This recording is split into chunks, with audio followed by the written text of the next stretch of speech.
শত কষ্ট থাকলেও টাইমলাইনে পোস্ট করা উচিত না। কি দরকার হাজারটা মানুষকে জানানোর? এরা কেউ কিন্তু আপনার কষ্ট বা সমস্যার সমাধান করতে পারবে না, বরং আপনার প্রতি, আপনার পরিবারের প্রতি খারাপ চিন্তা জন্ম নেবে। ভাববে স্বামী ভালো না, বাবা মা ভালো না, পরিবারের মানুষ যতই বকুক, স্বামী যতই শাসন করুক, বিশ্বাস করুন আপনার বিপদে আপনার পরিবার আপনার স্বামীকেই কাছে পাবেন। শুধু শুধু 2-4 লাইন কষ্টের পোস্ট দিয়ে আপনজনদের অন্য কারোর কাছে ছোট করার কোনো প্রয়োজন নেই। ফ্রেন্ড লিস্টের মানুষ হয়তো কিছু উপদেশ দিবে, সান্ত্বনা দিবে, কিন্তু কয়জনই আপনার পাশে এসে সাহায্যের জন্য হাত বাড়াবে বলুন? সত্যি বলতে নিজের মানুষ নিজেরই থাকে, জানেন। আপন কখনো পর হয় না, আর পর কখনোই আপন হয় না।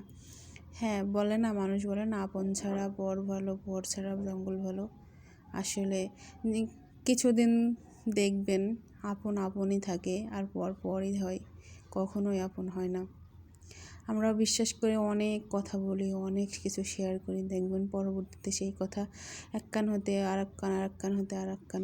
কিন্তু আপনার নিজের মানুষের কাছে বলবেন, নিজের আপনজনের কাছে বলবেন, সে কথা কখনোই অন্য কাউকে বলবে না। আপনার কষ্টের কথা আপনার মার সাথে শেয়ার করবেন। সবসময় চেষ্টা করবেন মার সাথে ফ্রেন্ডলি হওয়ার, বন্ধুত্ব রাখার। মা কখনো পর হয় না, জানেন, মার মতো জিনিস হয় না।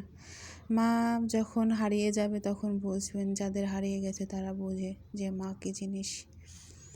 আমিও বুঝতাম না মার মায়া, মা আসলে কাছে পায়নি তো তখন অতটা মায়া হতো না, কিন্তু এখন মায়া হয়। এখন কাছে পাই না, মনে হয় যে মা খুব একটা মায়ার জিনিস। মাকে খুব মিস করি।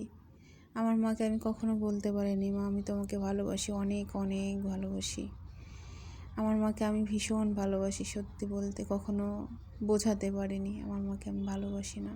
ছোটোবেলা নানা বাড়ি থেকে মানুষ তো,